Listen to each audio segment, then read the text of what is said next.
The Logitech C920 has been the default choice for budget-friendly streamers for the past 8 years, but this week Logitech have released a brand new webcam specifically aimed at streamers. They've called it the StreamCam and given it the tagline, the ultimate experience for streamers. But at over $100 more than the C920, is it really worth the hype, and does it deserve that title of being the ultimate experience for streamers? In this video, we're going to be taking a look at the StreamCam and testing it out in a variety of different lighting setups, comparing it side by side with the C920, the slightly more expensive Logitech Brio, and then a more professional mirrorless camera setup to see if it is the right purchase for you or if you're better off saving your money to spend elsewhere. Just before we get started, I want to give a quick shout out to the sponsor of this video, StreamElements. StreamElements have just launched SE Merch, a way for you to sell your own custom merchandise on your stream. Setting up a store couldn't be easier. Simply upload your logo or design, choose which items you want to sell, and you're good to go. It's 100% free with no paywall restricted features and the industry's best profit margin on any items your audience buys. Check it out using the link at the top of the description. So right out of the box, a couple of things surprised me about the Logitech StreamCam.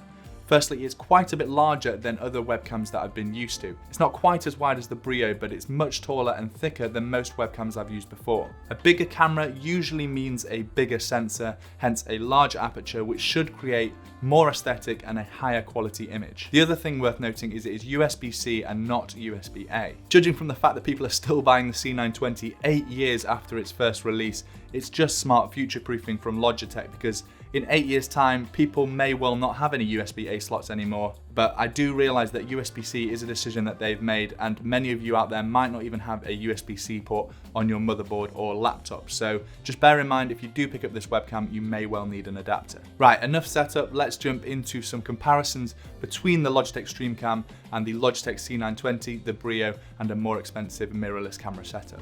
So here we have the side-by-side, all 4 cameras mounted as close together as I could get them, and all capturing a fairly standard shot with their automatic settings. So top left we have the new $170 StreamCam, top right is the $70 C920, bottom left is the $200 Logitech Brio, and bottom right is the Sony a5100 with a Sigma 30mm f1.4 lens, which total cost is around $500 to $600. So the first thing that jumps out to me is the field of view, with both the StreamCam and the C920 up top having that smaller 78-degree FOV, which when you compare to the Brio can go up to 90 degrees, and the Sony mirrorless camera is about 85 degrees. Now FOV is kind of down to personal preference, but the Brio does allow you to choose between 65, 78 and 90 degrees in the software, so that is definitely the most customizable webcam, as well as giving you the option of the largest FOV, which I know some people desire. Saying that, the Brio definitely would need the most work in color correction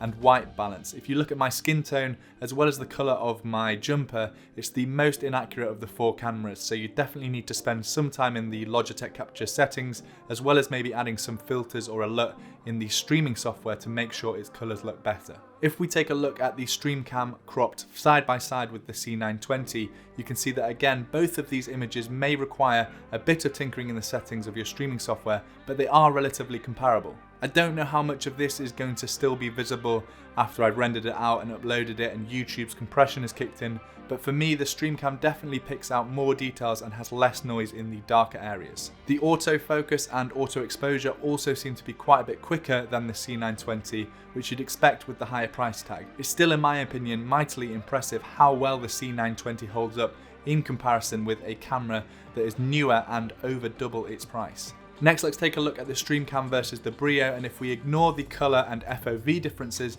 that we mentioned before, I'd say that again I prefer the image out of the StreamCam.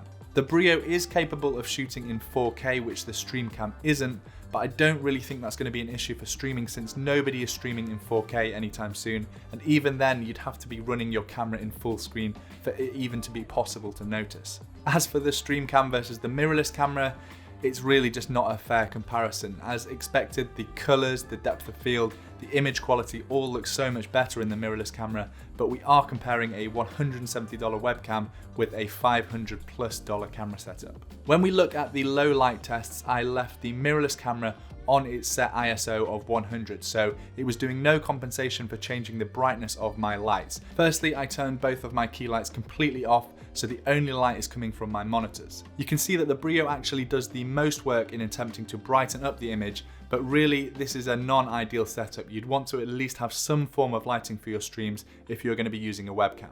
Next, I turned both lights on to around 5% of their max brightness, and you can see that the StreamCam and the C920 both do a good job of changing exposure to match, whereas the Brio also adapts, but it appears to always prefer this rather overexposed shot, as even when I start to then increase the brightness 10% at a time, it always looks a little bit blown out.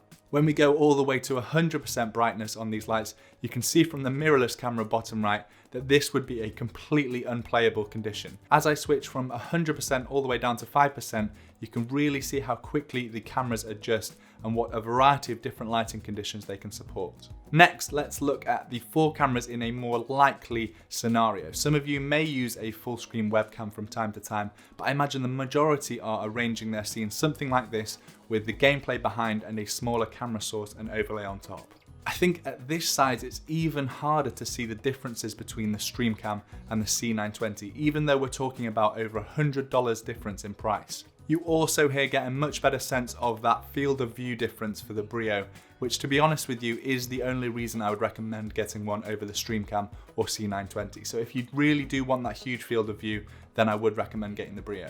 One thing that a lot of you guys wanted me to test out, which apparently is still a problem in the C920, is whether or not the camera saves the settings in between uses and in between reboot cycles. Apparently on the C920 you can go in and adjust things like the autofocus and the auto white balance and things like that, but sometimes when you restart your computer, all of those settings are forgotten. That seems like a crazy bug that must have existed for 8 years.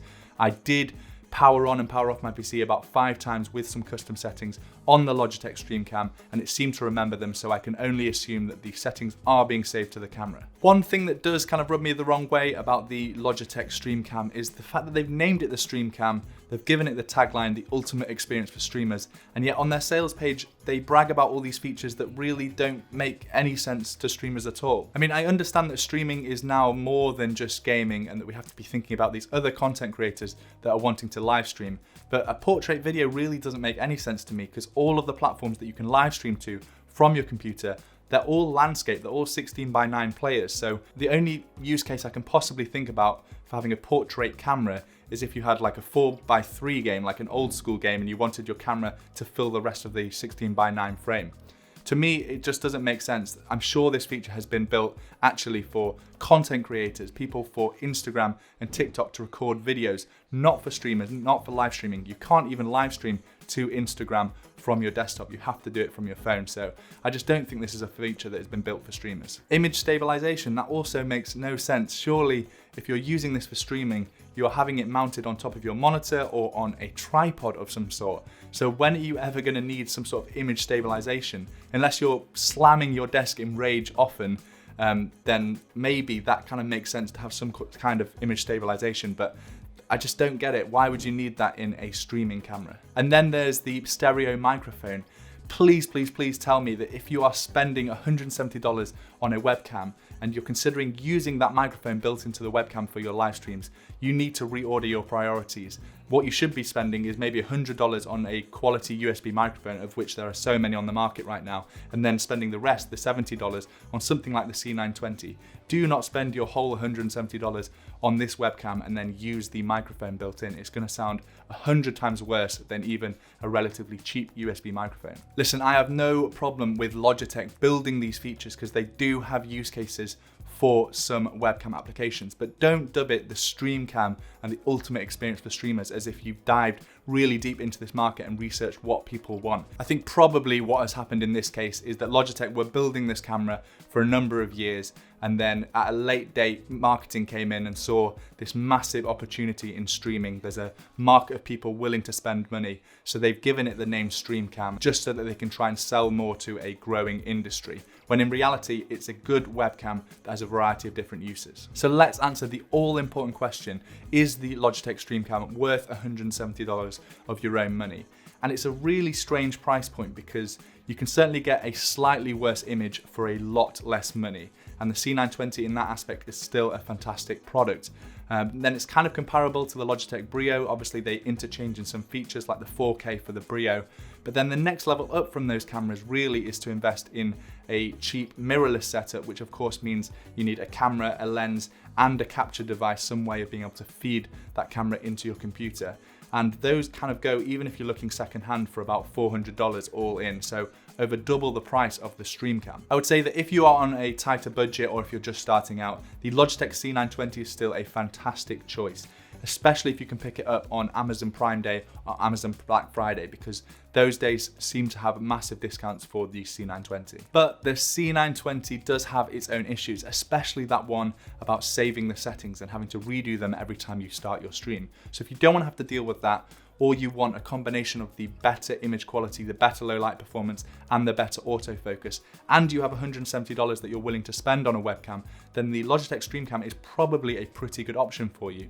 Just don't go quoting it to your Twitch friends as the ultimate streamer experience, because it's really not. It's just a good and relatively expensive webcam. If you haven't yet joined the Gaming Careers Discord channel, there is a whole bunch of content creators and streamers in there that love talking about tech like this, so come and join the conversation. There's a link in the description. Also, last week I finally launched episode 1 of the Gaming Careers podcast, where we talked to the CEO and founder of Streamlabs about all of the streaming opportunities in 2020. So if you haven't yet listened to that, there's also a link to the Gaming Careers podcast in the description as well. Thanks as always to the Gaming Careers patrons that have supported the channel this month, and I'll catch you all in the next video.